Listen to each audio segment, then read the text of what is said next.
আসসালামু আলাইকুম এভরিওয়ান, আশা করছি সবাই ভালো আছেন। আজকে আমি রান্না করব ডাঁটা আলু দিয়ে পাবদা মাছের ঝোল রেসিপি। এখানে আগে থেকে মাছগুলো ভালোভাবে ধুয়ে পরিষ্কার করে নিয়েছি। দিয়ে দিচ্ছি 1 চামচ লবণ, 1 চামচ হলুদের গুঁড়া, 1 চামচ মরিচের গুঁড়া দিয়ে মাছগুলো ভালোভাবে মাখিয়ে নেব। এই তো মাছগুলো আমার মাখানো হয়ে গেছে। আগে থেকে একটি কড়াইতে তেল গরম করে নিয়েছি। এখন এক এক করে মাছগুলো ভেজে নেব। এক সাইড হয়ে গেছে, মাছগুলো উল্টে দিলাম। মাছগুলো ভাজা হয়ে গেছে, নামিয়ে নেব। দিয়ে দিচ্ছি 2টি পেঁয়াজ কুচি, হালকা ব্রাউন কালার করে ভেজে নেব।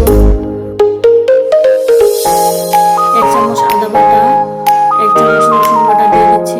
আবার একটু নেড়ে চেড়ে 30 সেকেন্ডের মতো ভেজে নেব।